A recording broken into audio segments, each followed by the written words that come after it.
Os Estados Unidos retomaram o bloqueio naval contra o Irã na tarde de hoje e promoveram novos ataques no Oriente Médio. Nosso editor de internacional, Fabrício Naitsky, chega aqui aos estúdios. Como é que deve funcionar essa medida em mais um dia de clima tenso, né, Fabrício? Bem-vindo, boa noite. Muito tenso, Thiago. Boa noite para você, boa noite a todos que acompanham o jornal Jovem Pan. Esse bloqueio naval dos Estados Unidos ao Irã deve funcionar como funcionava anteriormente durante a guerra, quando os Estados Unidos utilizaram dessa medida, desse artifício, pela primeira vez, com um objetivo: fazer sufocar a economia iraniana, acreditando que isso seria a bala de prata para o Irã se entregar na guerra que foi travada contra os Estados Unidos e Israel por aproximadamente 2 meses. Vamos dar uma olhadinha no mapa que a gente separou aqui no telão para entender os portos do Irã espalhados aqui pelo Golfo Pérsico. Começa com Chabahar, aqui mais ao sul, já próximo do Oceano Índico, aliás, já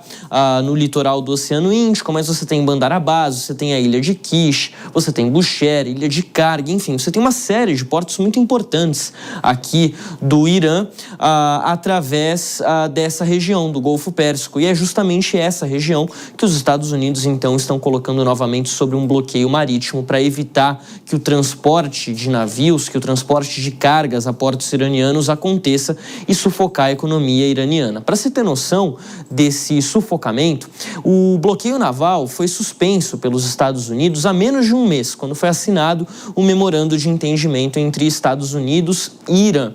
E de lá para cá, a estimativa, o cálculo, é de que o Irã conseguiu faturar 5 bilhões de dólares em vendas de petróleo e derivados nesse meio período. Ou seja, em menos de um mês, o Irã conseguiu um alívio importante para a sua economia. Essa é uma economia altamente sufocada pelas sanções internacionais, algumas sanções que já foram retomadas pelos Estados Unidos nos últimos dias, nas últimas semanas, por conta dessa retomada do conflito lá no Oriente Médio. Agora, funciona de fato? Bom, se funcionasse, teria funcionado lá atrás, quando os Estados Unidos começaram com essa medida da primeira vez. Não funcionou. E aí a gente entra num cenário muito complicado. O Irã segue também atacando no Oriente Médio. Inclusive, alguns tripulantes de navios comerciais que atravessam o Estreito de Hormuz ou que tentam atravessar o Estreito de Hormuz e foram atingidos, acabaram morrendo nos últimos dias, incluindo um tripulante indiano que morreu ontem, lá na costa dos Emirados Árabes Unidos. Houve uma grande reclamação do governo de Abu Dhabi, alertando para a possibilidade de desestabilização regional. Agora, há uma outra questão para a gente tratar aqui. Essa guerra deixou de ser uma guerra sobre o programa nuclear do Irã ou sobre uma mudança de regime no Irã. Esses eram os objetivos que Donald Trump alegava lá no começo, na virada de fevereiro para março, quando a guerra começou. Deixou de ser por isso e tem cada vez sido menos sobre esse tema, o conflito que se instalou no Oriente Médio. Agora, só se fala sobre o Estreito de Hormuz. A guerra é basicamente sobre isso. Donald Trump ontem havia falado sobre a possibilidade de colocar uma taxa de 20% para ser cobrada pelos Estados Unidos para navios que passem pela região. Hoje ele já logo descartou essa possibilidade. Falou que ao invés de cobrar taxa, que ele vai fazer acordos comerciais, acordos de investimentos, para que países possam investir nos Estados Unidos em troca dessa proteção na região. Mas ele não explicou muito bem como é que isso vai funcionar. Por exemplo, será que essa cobrança vai ser feita apenas de países do Golfo Pérsico? Ou será que os países importadores, países asiáticos, como por exemplo a Coreia do Sul, a própria China, o Japão, países que compram muito dessa região, vão precisar pagar também? De uma forma ou de outra, se instala um problema muito grande aí.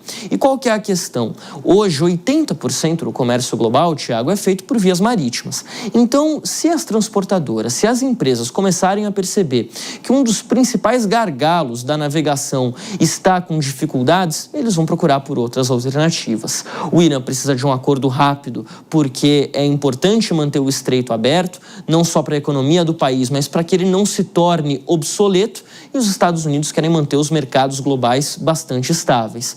os países podem voltar a negociar, Thiago, mas nada indica que isso vai acontecer tão cedo. Pois é, porque os últimos meses não deram essa indicação tão positiva, né? Tava quase lá acabando absolutamente tudo, cessar-fogo e tal, mas azedou de vez. Pois é, não há nenhum indicativo. E por mais que esses ataques dos Estados Unidos tenham um quê de um aceno a Israel, que se sentiu muito abandonado com os acordos feitos com o Irã, o fato é que isso mexe muito com a economia dos Estados Unidos e com a popularidade de Donald Trump. Com eleições chegando aí em novembro, eleições de meio de mandato, alguma decisão deve ser tomada rapidamente. Qual vai ser a decisão?